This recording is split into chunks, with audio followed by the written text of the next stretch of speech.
Lado a lado, lado a lado. Boa tarde a todos, bem-vindos à nossa quinta conferência, obrigada por estarem aqui.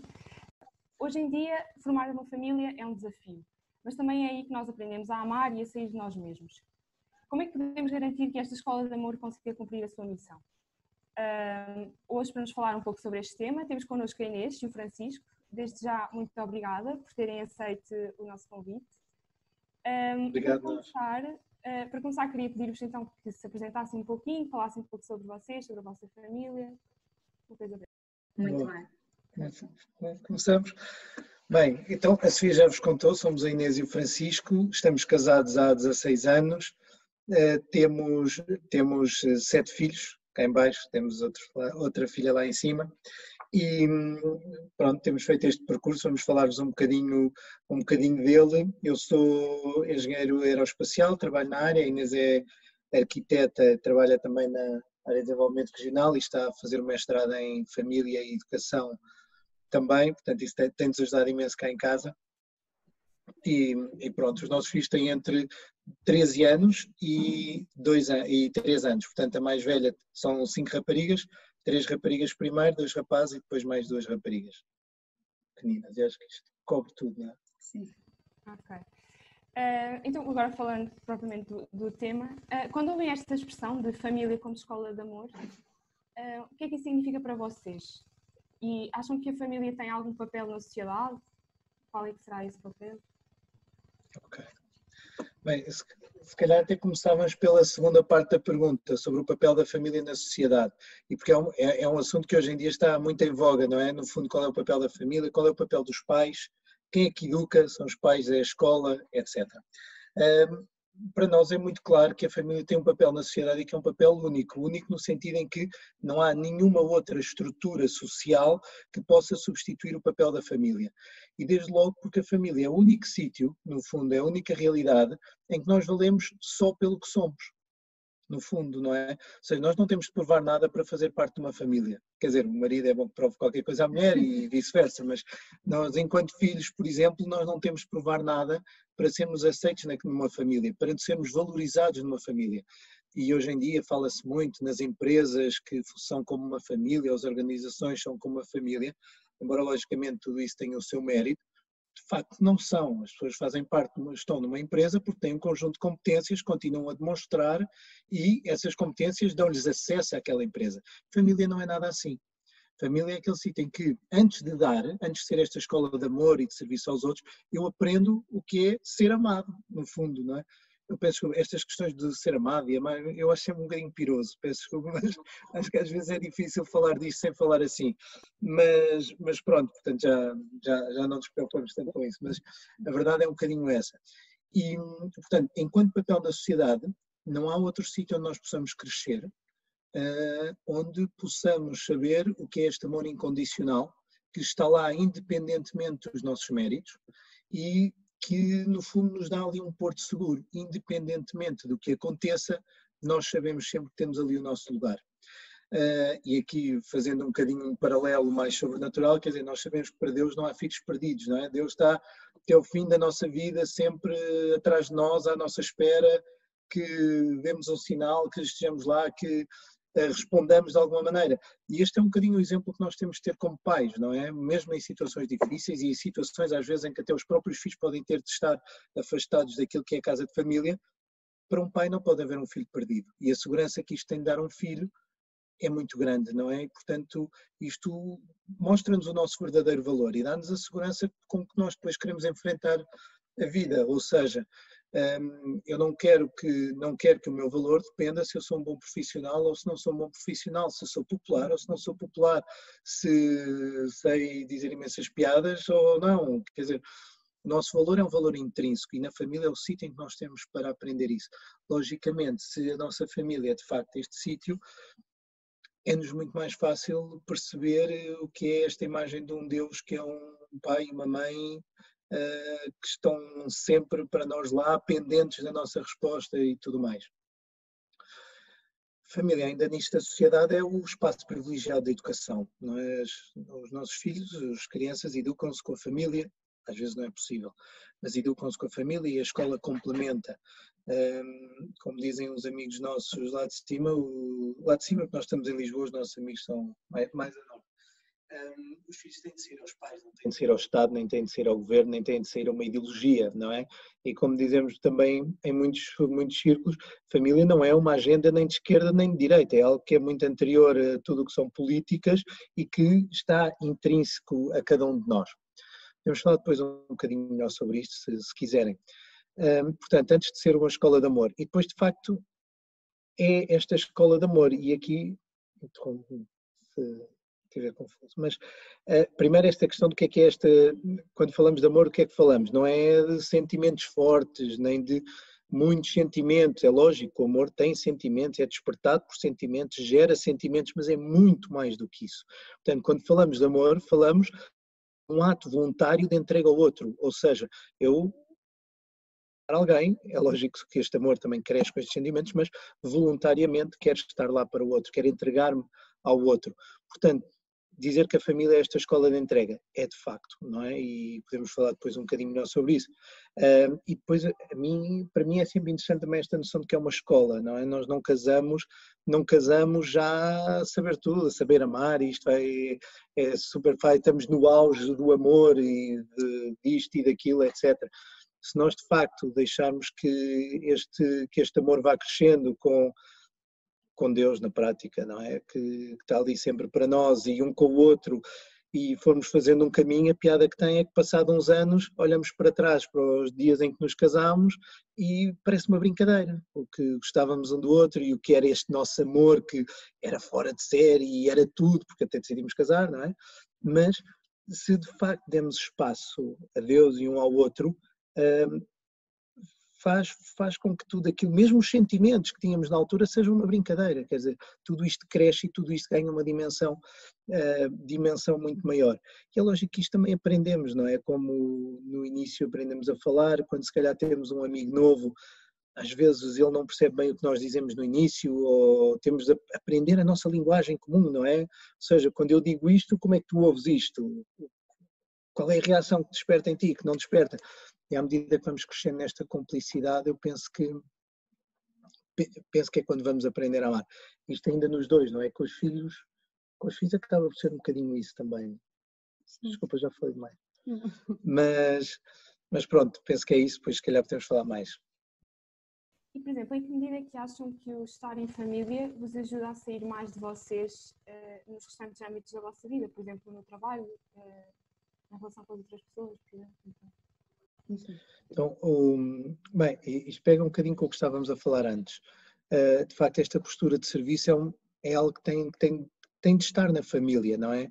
Eu acho, e Inês e eu às vezes temos falado disso, quer dizer, o que acaba por distinguir um pouco uma família é esta postura de serviço perante o outro, e não de serviço numa lógica subserviente e de tenho de a servir ou tenho de o servir, etc. Não. Um serviço numa lógica de estou pendente das necessidades dele, ou dela, ou deles, dos pequeninos, ou do que seja, no sentido em que, e isto se calhar distingue um bocadinho o que é uma família do que é um conjunto de pessoas a viver juntas, não é? Em que vivem juntas porque há um conjunto de interesses que são comuns e que naquele momento estão alinhados. Uma família não é isso, não é? Uma família é aquela em que cada um está lá para cumprir o seu papel, que é no fundo ajudar os outros a serem melhores pessoas, melhores versões deles próprios e mais felizes. Diz muitas vezes que a Sagrada Família é a família, como é que se diz? Não é a família ideal, não é? Porque não é modelo nenhum, quer dizer, teve modelo nenhum no sentido humano, não é? Teve quase um divórcio ali no início, teve desemprego, teve imigração, teve viuvez, aquilo foi um drama, não é? Se víssemos só numa perspectiva humana, a mãe que sobrevive ao filho, quer dizer, tudo coisas dramáticas. Mas na realidade é uma família perfeita porque cada um assumiu o seu papel de se disponibilizar aos outros. E, portanto, é lógico que a família onde nós naturalmente, e até porque é muito mais fácil, não é? Muito mais fácil fazer isso com pessoas de quem gostamos do que com pessoas de quem não gostamos, não é? Vamos treinando um bocadinho o que é isto de estar pendente dos outros, quando vamos para outros meios, tudo isto é muito mais natural. Agora, isto dizer é muito fácil, não é? E é fácil contar aqui uma história que parece muito bem encadeada, na realidade não é nada assim, não é? Na realidade, às vezes estamos a ver televisão e há um filho que precisa de uma ajuda qualquer para fazer um trabalho de casa, ou estamos a ler um livro, ou temos um trabalho para entregar na manhã a seguir e há um assunto que tem de ser falado. Quer dizer, a última coisa que apetece é estar ali pendente das necessidades dos outros quando o nosso dia-a-dia já nos dá imensas complicações. Mas, de facto, por isso é que é uma escola, é que não partimos daí, nós não partimos do resultado, não é casei, acabou, agora sou super altruísta e só vou pensar nos outros e as minhas necessidades desapareceram. Não é nada assim, não é? Pelo contrário, temos uma motivação maior e muito mais interessante para fazer estes sacrifícios. Aqui é interessante pensar, há uns anos esteve cá em Portugal a Clara Gueimard, que teve um percurso profissional excepcional, chegou a ser uma das 10 mulheres, considerada uma das 10 mulheres mais influentes do mundo, foi CEO da GE França, da General Electric, tinha sido assessora do Jacques Chirac, se não estou em erro, na Câmara de Paris, era uma mulher com 9 filhos, e é filha do Jérôme Lejeune também, teve com um papel importantíssimo na nossa sociedade. Mas ela dizia assim numa conferência há uns anos, é assim, o que eu tenho de fazer no meu trabalho é ajudar a minha equipa a crescer. O que eu tenho de fazer em casa é ajudar os meus filhos a crescer. O que eu passo a maior parte do tempo a fazer no trabalho é gerir conflitos. O que eu passo a maior parte do tempo a fazer em casa é gerir conflitos. Ou seja, há aqui uma série de sinergias entre aquilo que são as chamadas, hoje em dia chamam-se muitas soft skills, não é? Mas que nós desenvolvemos de forma muito natural em contexto familiar. Quer dizer que quem não tem famílias ou famílias grandes não desenvolve? Não, não quer dizer nada disso. Quer só dizer que quando temos famílias e famílias grandes e famílias que se esforçam a viver de facto em família, todo este desenvolvimento de competências é muito natural e é uma coisa que acontece de forma quase sem esforço.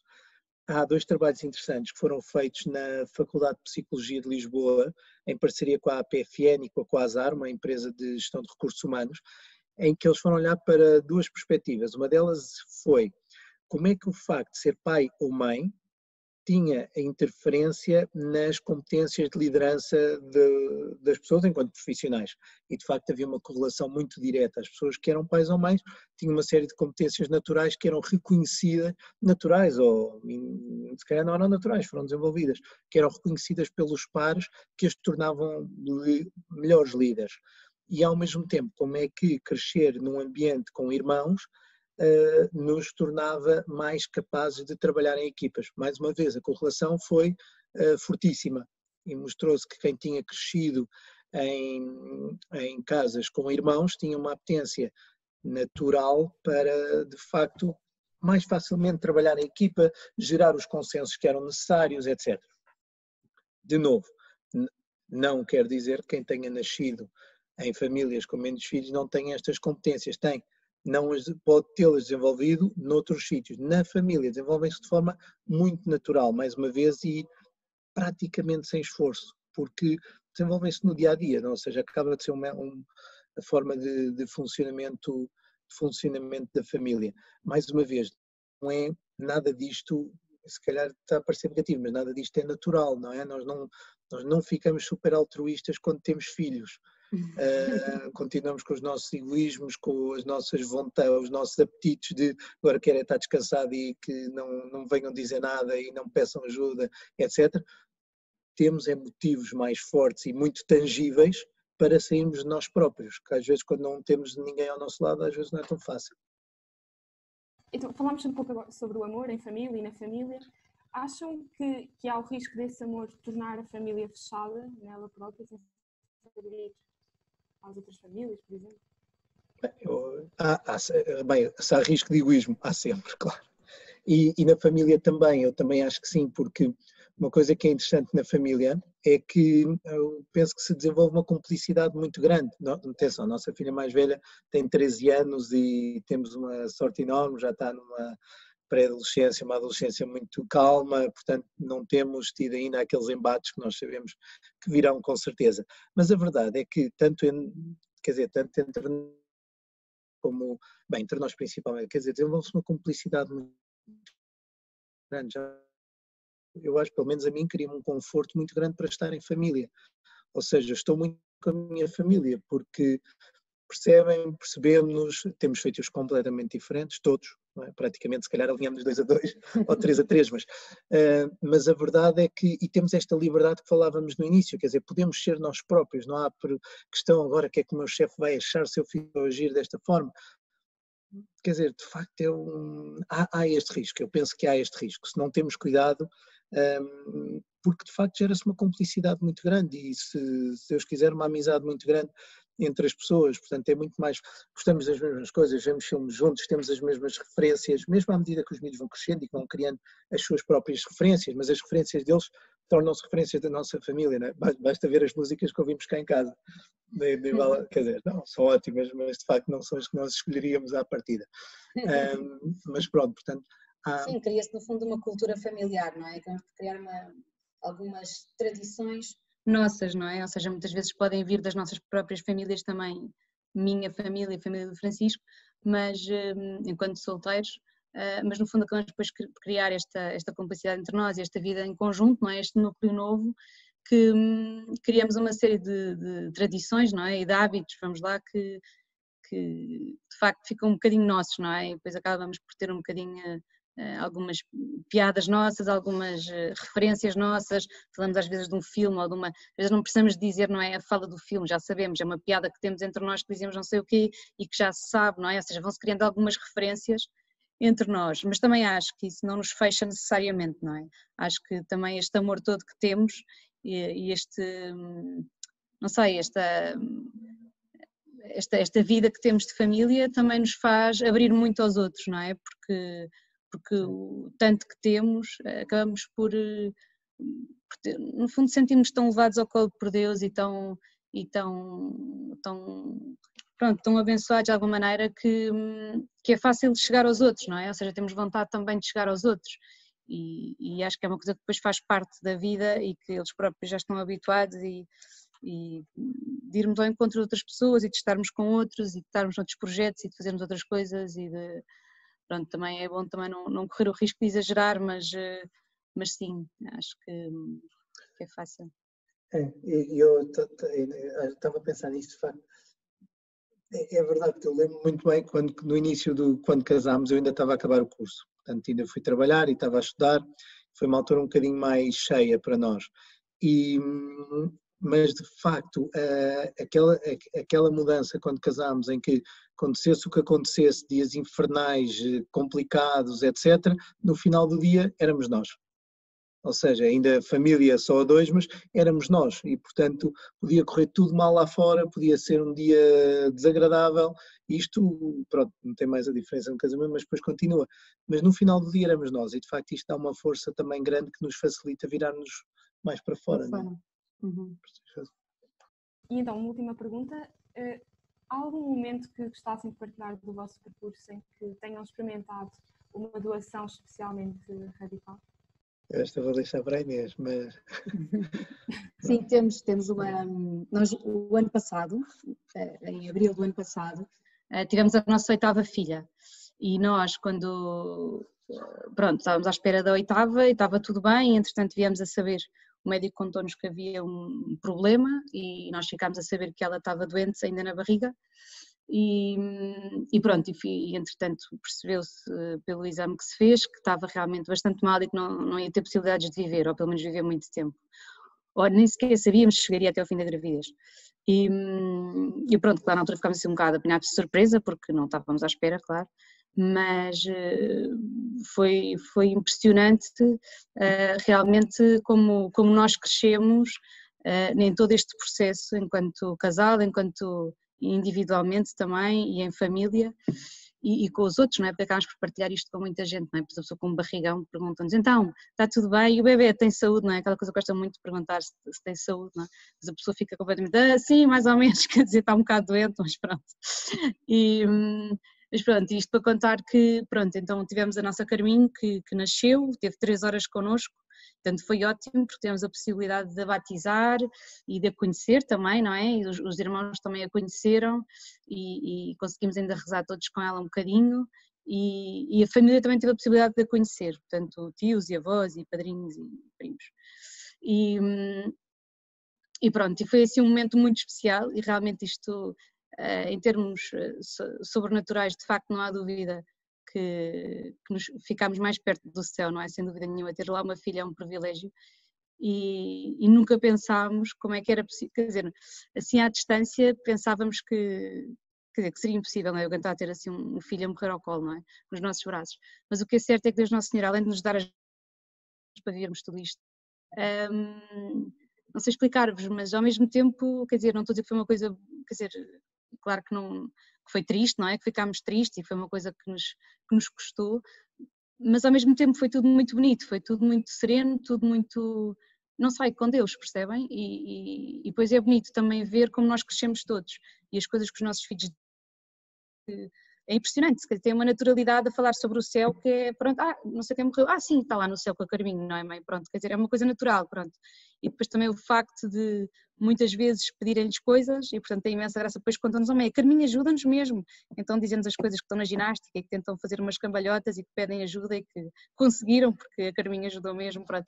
Portanto, no fundo há aqui uma ligação muito direta, não é, entre nós e o céu através da Carminho, aqui uma intercessora especial da nossa família e pronto, foi assim de facto um marco, não é, na nossa vida, claro que sim, mas não, quer dizer, não nos mudou a nossa forma de ver a vida de todo, mas acho que nos aumentou a nossa visão sobrenatural a todos cá em casa.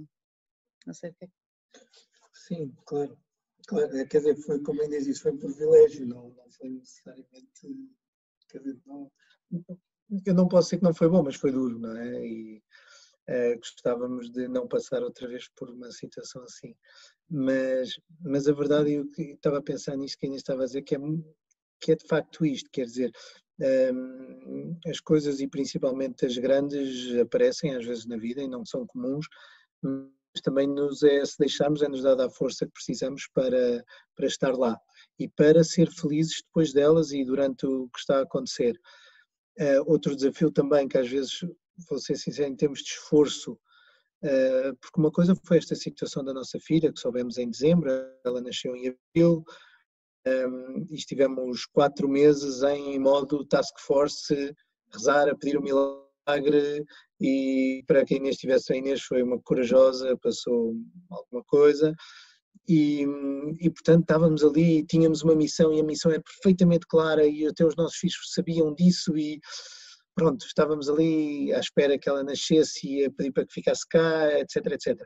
Às vezes é muito duro também o dia-a-dia, porque às vezes também o dia-a-dia não temos esta noção de task force e não temos esta noção de que temos de estar aqui com tudo, embora é lógico que devêssemos, mas às vezes o dia-a-dia é exigente, não é? Exige de nós uma atenção, exige de nós um cuidado e às vezes, e o problema não é quando eu sei que vai acontecer um problema e tenho que preparar, hoje dormi um bocadinho menos e tenho que estar bem disposto e entretanto parece que alguns dos filhos decidiram fazer umas birras. Quer dizer, foi a pior altura de todas e temos um trabalho para entregar e eles decidiram também não ajudar e explicámos e eles não ligaram nenhuma e depois estamos com menos paciência e somos desagradáveis e isto exige também muito radical, exige termos uma noção de que nós num casamento não temos de ser os guardiões da nossa felicidade, temos de ser os guardiões da felicidade dos outros e confiar e esperar que os outros também pensem assim, para depois nós passarmos um tempo melhor e normalmente, quer dizer, nós temos tido muita sorte, acho eu. Mas pronto, de facto, entrarmos nesta questão do casamento, quer dizer, eu casei para ser feliz e eu mereço isto e já fiz isto e não sei o quê, e temos uma contabilidade do que fizemos, etc., não é bom. E eu vou ser sincero que não é tirar força nenhuma ao que nós passamos e de facto, como a Inês disse, quer dizer, mudou a nossa vida. Não trocava termos tido e nenhum de nós trocava termos tido a nossa filha cá 3 horas por nada. Foi o maior presente que pudemos ter porque ela podia ter morrido sem nós termos tido hipótese de estar com ela. E portanto foi ótimo podermos estar com ela, mas muitas vezes em termos de doação radical é muito mais esta mudança de atitude que temos de ter perante o dia-a-dia do que depois nestas coisas grandes, porque estas coisas grandes torna-se muito óbvio que temos um papel e torna-se muito óbvio que temos um desafio e aí regimentamos-nos e vamos e aquela cumplicidade que temos fica maior ainda porque, quer dizer, passámos isto juntos, mas ninguém passou isto quer dizer, passaram os nossos amigos, mas nós passámos isto juntos e o dia-a-dia. Não podemos deixar que seja corrosivo, não é? Não podemos deixar que vá erudindo este amor que temos uns pelos outros, porque é muito fácil achar que eu tive um dia terrível, cheguei a casa, não está por ser começar o segundo turno com miúdos e birras e não sei o quê, quero que os filhos estejam todos organizadinhos a ter aquelas conversas que eu quero ter com eles. E eles não querem, é óbvio. E às vezes mesmo eu chego a casa e não estou, se calhar, com a vontade ou seja, com a vontade de ter a conversa que se calhar deveríamos ter e precisamos ter, por exemplo, a Inês e eu, para organizar, nem que seja às vezes para organizar qualquer coisa. Acho que muitas vezes isto é tão radical como as coisas grandes, com o risco que às vezes nós deixamos passar estas situações mais facilmente do que deixamos passar as grandes. Obrigada. Já temos aqui algumas perguntas. A primeira, muitos casais costumam colocar datas para o casamento, quando acabam o curso ou quando começarem a trabalhar, etc. Por que é que vocês tomaram a decisão de não adiar e que graças é que acham que isso vos trouxe? Deu imensas. Eu achei que o Francisco estava louco e nós estávamos a acabar o curso ainda. Eu estava a estudar também e nós tínhamos conhecido também há pouco tempo e, como poderão ter visto, ele pediu-me em casamento no dia em que fizemos 6 meses de namorados. E achava que íamos casar 2 meses depois. Eu nem sabia como é que ia dizer aos meus pais, porque fui completamente apanhada de surpresa. E daquelas coisas em que eu nunca pensei que o anel fosse importante, achei que o anel não interessava nada, não, e achei que o anel foi determinante para eu perceber que ele não estava a brincar, que era mesmo a sério. Mas acho que foi espetacular, foi das melhores coisas que aconteceu, porque eu acho que é mesmo bom quando a pessoa já sabe, no fundo, que quer casar e casar, não é? Ou seja, porque no fundo vamos crescendo juntos, não é? Vamos aprendendo a crescer juntos e quanto mais cedo acho que melhor, porque no fundo vamos acabando por continuar a crescer, mas já os dois, não é?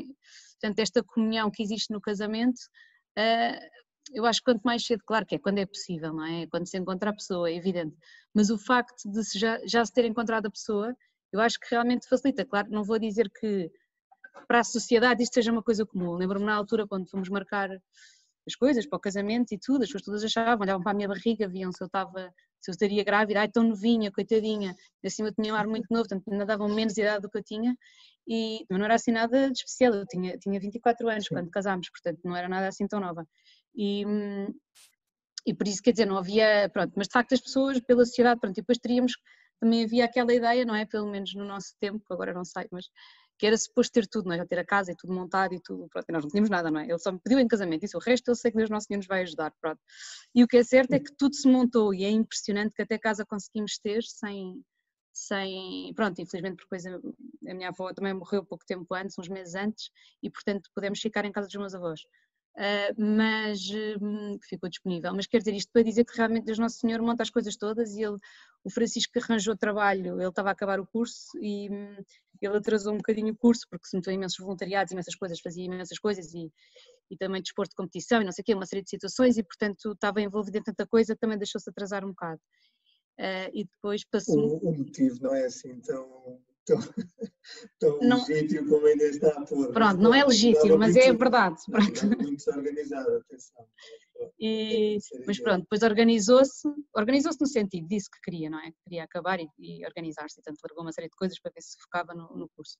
Mas o que é certo é que teve imensa piada, porque foi logo procurar um trabalho, muito preocupado para ter um trabalho, e teve imensa graça, porque uns anos mais tarde, com uma das pessoas com quem ele trabalhou, que na altura o entrevistou, estávamos numa festa e ele contava-me que uma das coisas que tinham achado imensa graça é que lhe perguntaram às tantas na entrevista, eu não fazia ideia que isto tinha acontecido, porque ele não tinha contado esta parte, mas que tinham perguntado porque é que ele queria trabalhar, porque é que ele estava à procura do emprego, qual é que era o motivo, e que ele terá dito porque é casar, pronto, e ficaram completamente impressionados como é que ele, pronto, ter dito que queria casar, pronto, claro que não foi por esse motivo que o escolheram, é evidente, mas foi uma coisa que, claro que não, mas que dizer, acharam uma certa graça, ou seja, às vezes as pessoas tenho um bocado esta ideia, que às vezes temos um bocado de receio de dizer as coisas, não é? Dizer que queremos casar, ou que queremos não sei o quê, ou que achamos que a sociedade...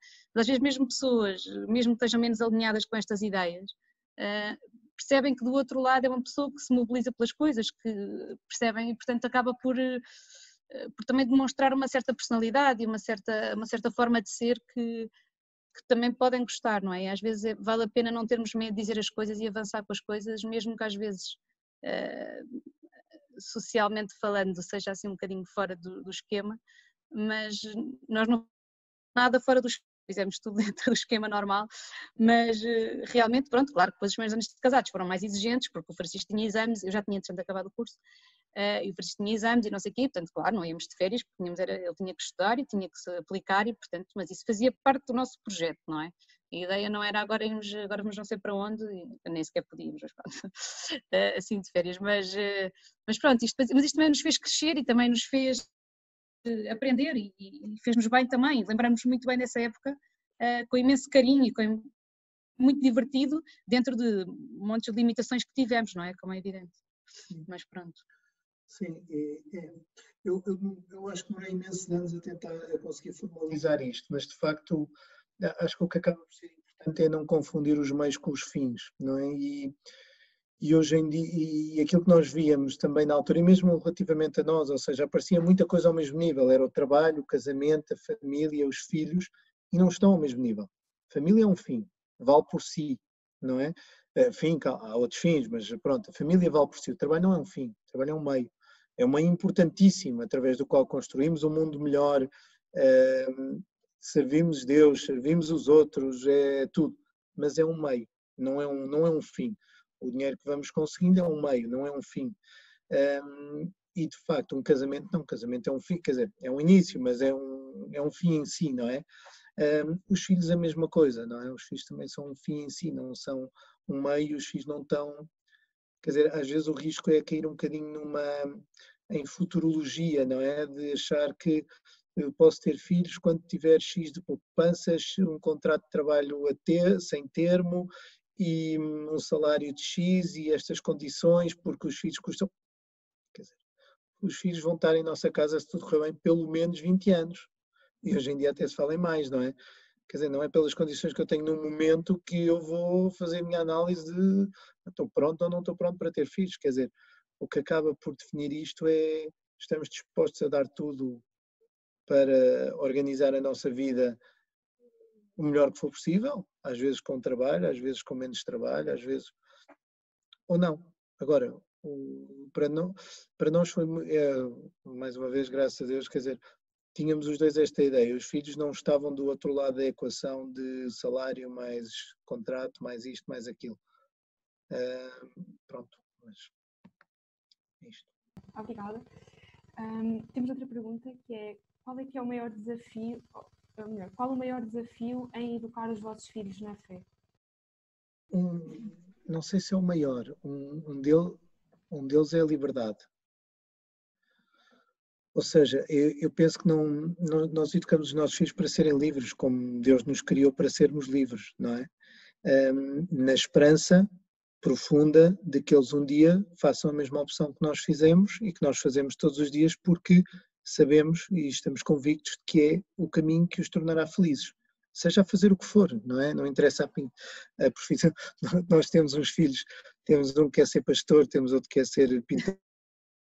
Agora esquece a agricultura. A agricultura já andou. Pronto, quer dizer, temos... Temos um futuro garantido. Sim, há muita variedade. Mas neste sentido, ou seja, para mim um dos maiores desafios é compatibilizar a educação e a transmissão de uma série de valores e de princípios e ajudá-los a desenvolverem virtudes e hábitos com a liberdade deles.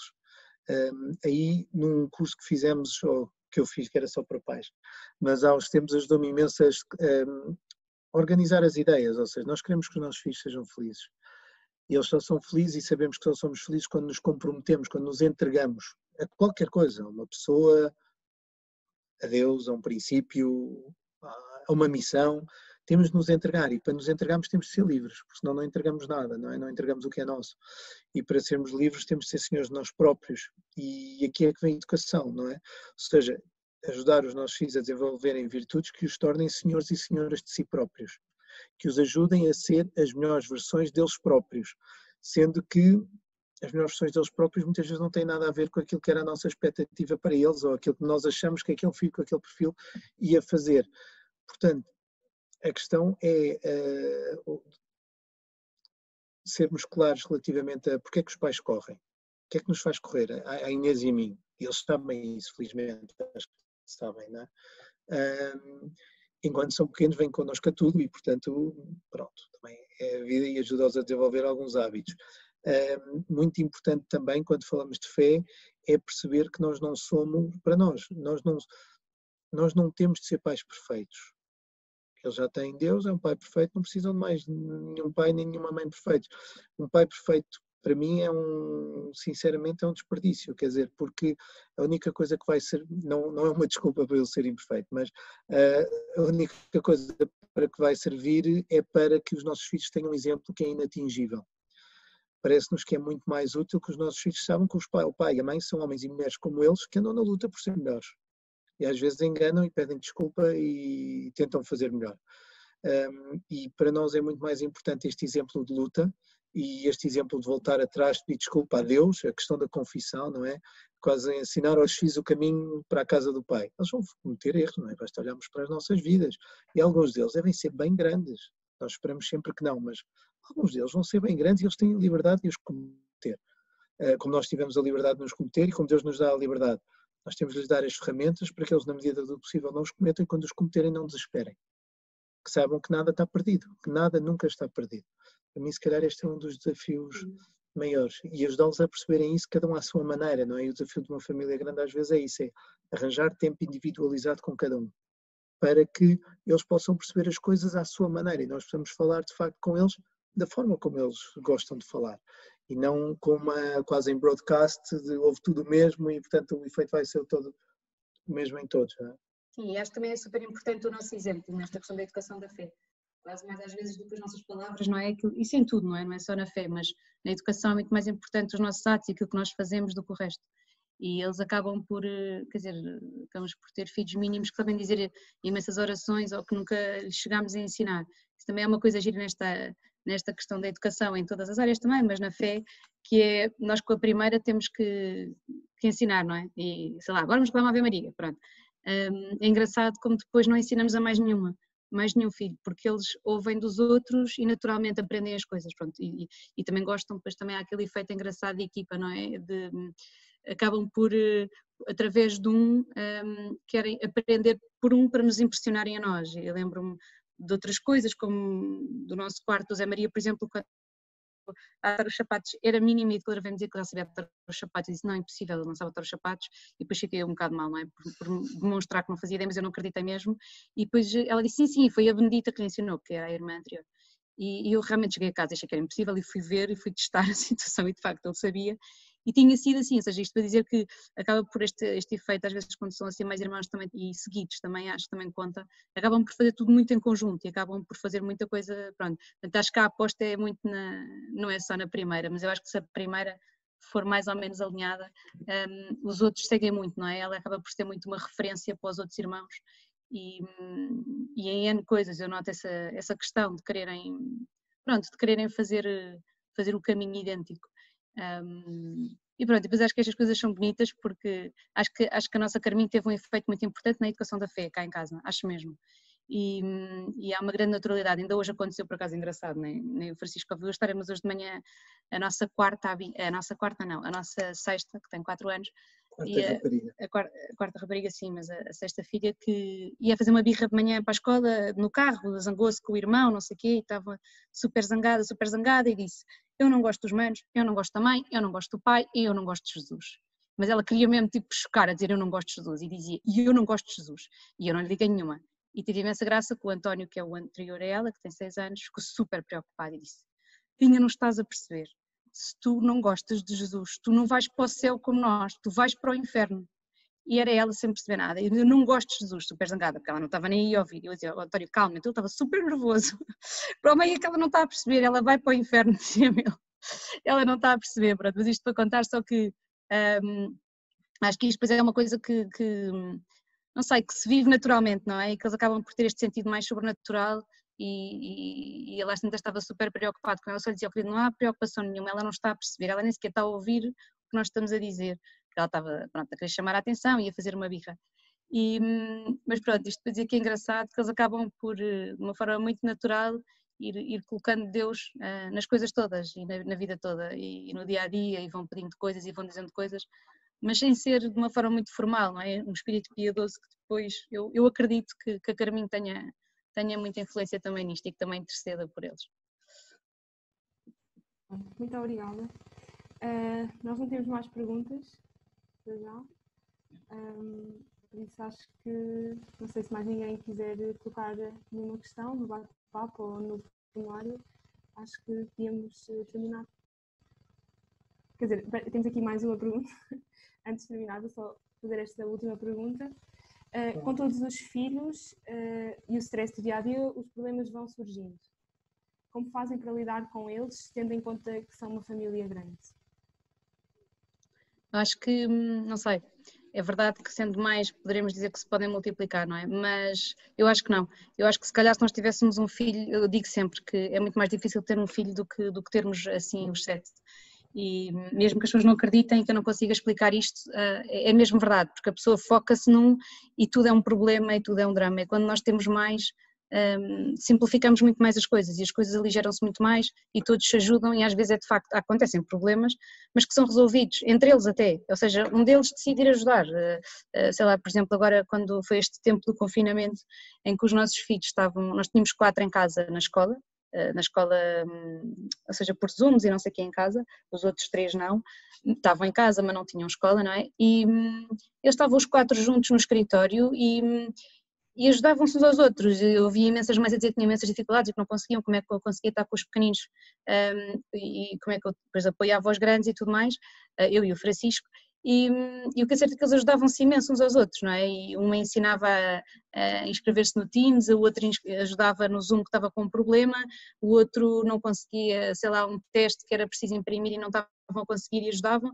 Eles acabavam, pronto, além de criarem também algumas competências, não é? De desenrascarem-se, de saberem resolver conflitos, de resolverem problemas, não é? De saberem procurar soluções para as coisas, eu acho que muitos dos problemas são atenuados, porque todos eles se ajudam. E depois, em relação a situações, claro, não é? Que é preciso o pai ou a mãe, não é? Ou os dois, mas acho que não é assim tão difícil. Aquilo que nós tentamos fazer quer dizer, pode-se fazer imensas coisas, mas, por exemplo, tentamos almoçar com cada um individualmente durante a semana, e vamos buscar um à escola, quer dizer, agora não houve escola, mas normalmente vamos buscar um à escola e almoçamos com ele individualmente para termos um tempo só com um, ou seja, para que não seja esta questão sempre, não é, tudo em grupo e, portanto, é ali o grupo e não há o individual, não é, e isso nós não queremos nada, mas depois há muitos momentos em que nós conseguimos encontrar no dia, olha, nem que seja a cortar as unhas que estou só com um, em que posso tentar perceber como é que ele está e trocar 2 dedos. Às vezes não é preciso falar muito, né? Às vezes basta um olhar para um e um sorriso, para outro se calhar é preciso mais conversa porque está numa fase em que precisa mais ou porque tem uma personalidade que precisa mais, ou, pronto, consoante as situações, não é? Às vezes é mesmo preciso, por exemplo, nós temos uma fase de uma que precisava mesmo de mais atenção.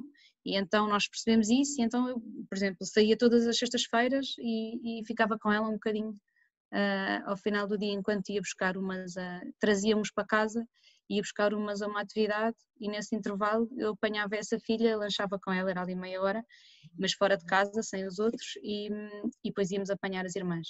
E pronto, foi uma fase, foi assim pouco tempo também, foi assim tipo uns 2 meses, mas que eu acho que ajudou e que foi importante para ela, para a autoestima dela na altura e pronto, uma fase de adaptação que ela estava, que tinha mudado de escola. E pronto, ou seja, isto para dizer que eu acho que os problemas depois também não surgem todos ao mesmo tempo, Deus Nosso Senhor ajuda nisso, não é? E por isso às vezes, quer dizer, nunca tivemos assim também nenhum problema assim, que eu possa dizer assim grave, não é? E por isso é uma coisa que se vai gerindo muito mais facilmente do que se imagina. Não acho que, quer dizer, até agora pelo menos não temos nada assim que nos preocupe ou que nos tenha sido difícil de gerir. Sim, e da experiência que temos, quer dizer, na prática somos mais fortes a 9 do que menos, não é? E isso, independentemente das ajudas que cada um dá, é verdade, não é? Se é um problema que é partilhado por 9 e não por 1, por 2 ou por menos, não é? Isso de facto ajuda, apesar de eles serem pequeninos e às vezes o tipo de ajuda que dão é muito limitado, mas ajudam, logicamente. Portanto, eu vejo se calhar até sermos mais fortes do que necessariamente estarmos mais expostos. Claro, estamos mais expostos a coisas que possam acontecer, é lógico. Mas... Sim, uma questão de probabilidade, não é? Sim, exato. Ok. Nós temos aqui mais uma, não é bem uma pergunta, é só mais uma dica que diz, é só conselhos para namorados. É só isso que a pessoa disse. Boa. Assim, eu diria assim 2. Um era, quer dizer, há imensa coisa, mas assim aqueles que eu acho que é mesmo importante é perceber qual é que é o conceito do outro, De vida. não, o conceito do outro sobre o matrimónio, sobre o casamento. E porque acho que a visão que nós tivermos, se nós tivermos uma boa visão do casamento,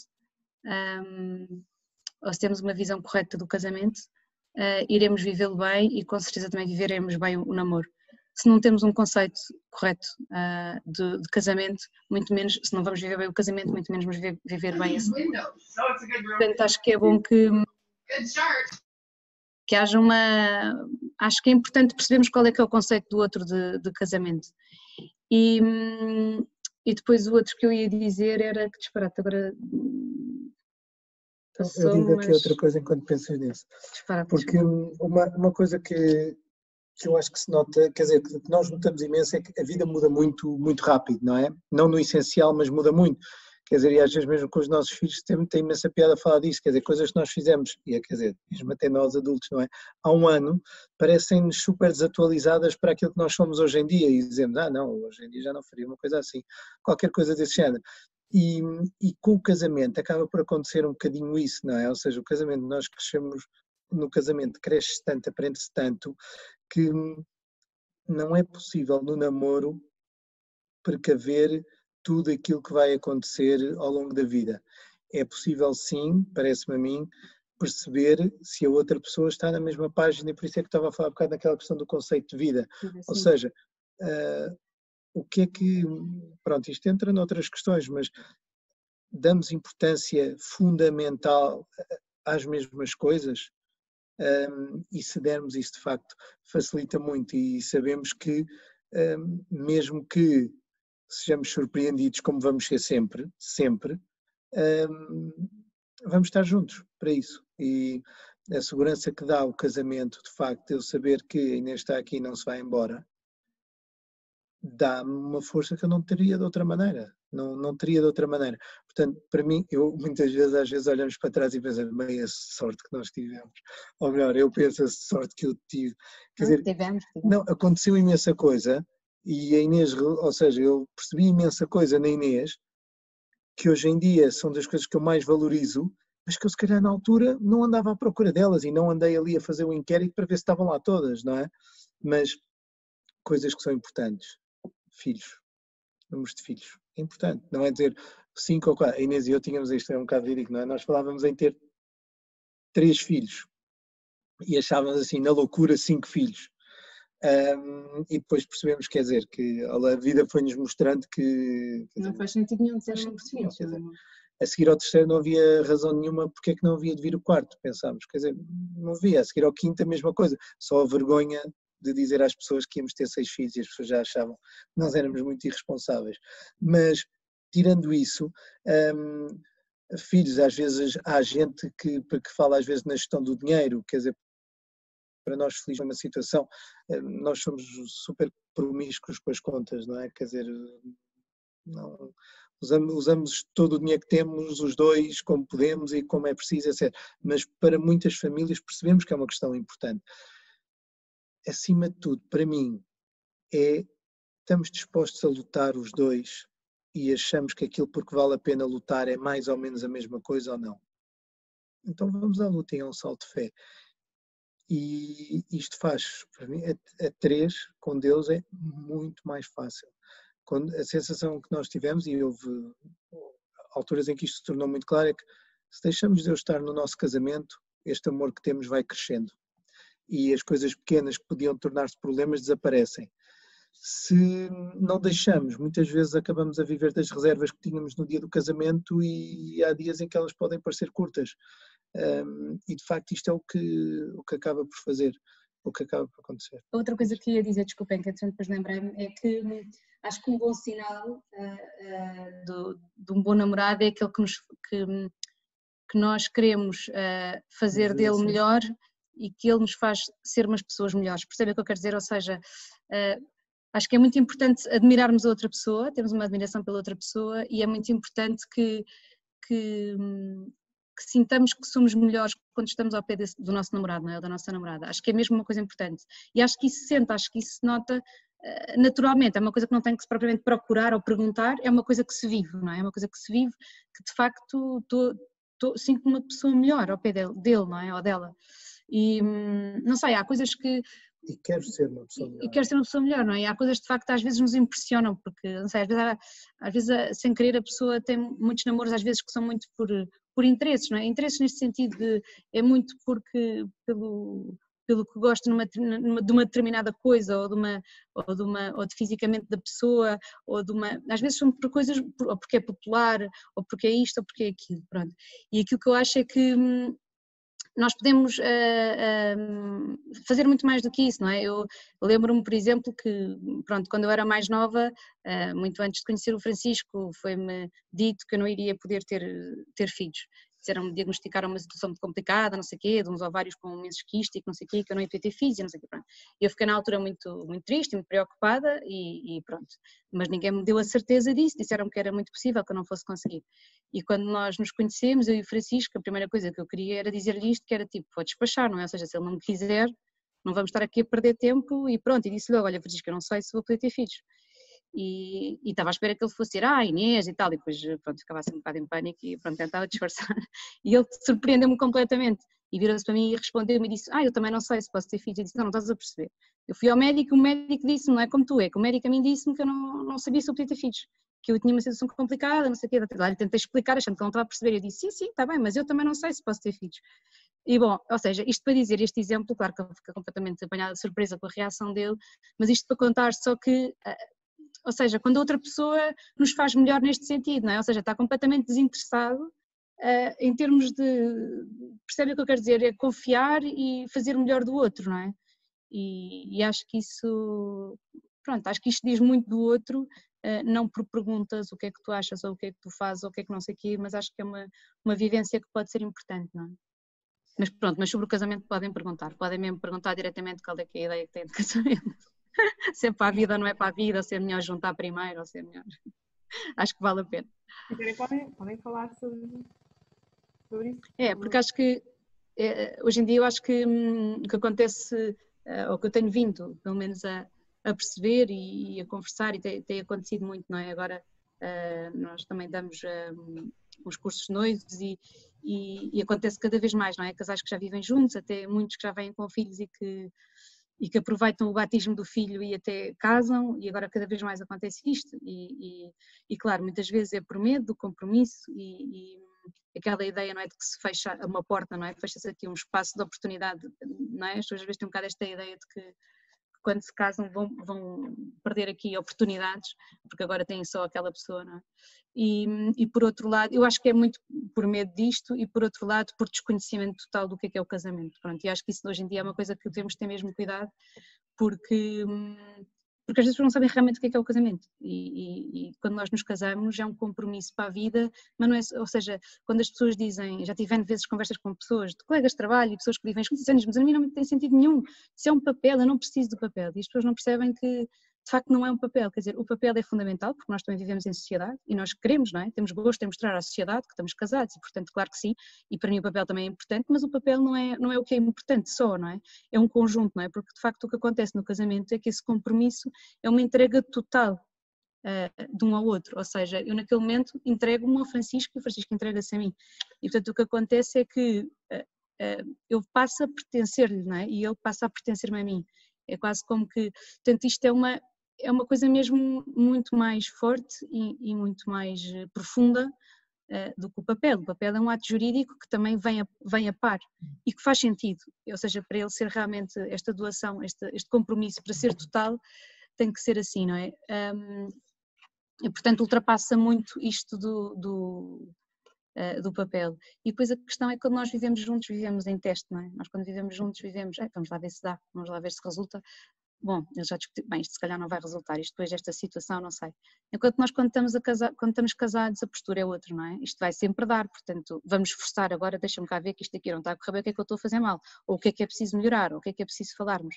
Portanto, há aqui uma atitude diferente, não é? Uma atitude de defesa quando vivemos juntos, não é? E de teste e de análise quase, tipo, detetives, não é? Vamos procurar onde é que está o problema. E problemas vão sempre haver, vivendo juntos ou não vivendo juntos e casados, pelo sacramento, problemas há sempre, isso já sabemos todos, não é? Somos pessoas diferentes e vimos de casas diferentes, com vivências diferentes, mas a postura, a atitude que nós tomamos, não é? O nosso ato de vontade de dizer todos os dias que queremos estar com esta pessoa e renunciamos a todas as outras, é um ato que depende de nós e a nossa postura positiva e ativa de querer manter o casamento e de querer manter o nosso amor, depende pura e simplesmente de nós. E por isso, claro que já não vou falar, não é? Que se casarmos pela Igreja, claro que sim, não é? Temos as graças todas do sacramento e que ajudam imenso, não é? Que mudam tudo também, não é? E que aí sabemos que podemos contar com as nossas forças, contamos com a força de Deus para levar o casamento, não é? Sim, houve uma frase que eu vou dizer uma vez que para mim tem feito imenso sentido, que é quando nós casamos dizemos ao outro, podes fazer tudo o que quiseres, eu vou estar sempre aqui. É um cheque em branco, mesmo. Às vezes é um bocado assustador, mas é isto que temos de dizer ao outro. Eu vou estar sempre aqui independentemente do que tu fizeres. E isto de facto é o casamento. O casamento não é nada complicado, é extremamente simples. Eu acho que no coração todos sabemos o que é o casamento. Já podemos arranjar outras coisas, mas é um cheque em branco que damos ao outro. E estamos totalmente expostos nas mãos do outro. A nossa felicidade está nas mãos do outro. O outro tem o poder de fazer o que quiser de nós na prática. E é assim. Mas a verdade também é que sabemos que só somos felizes se nos entregamos. Não é? E no casamento experiencia-se muito bem. Pronto, muito obrigada, já são 8, nós Obrigado. Queria agradecer a presença de todos, espero que tenham gostado, agradecer-vos mais uma vez a vocês, Inês e Francisco, e pronto, dizer para estarem atentos à nossa página para mais novidades em breve, e muito obrigada. Obrigada a nós. Obrigado a todos. Obrigada. Lado a lado, lado a lado.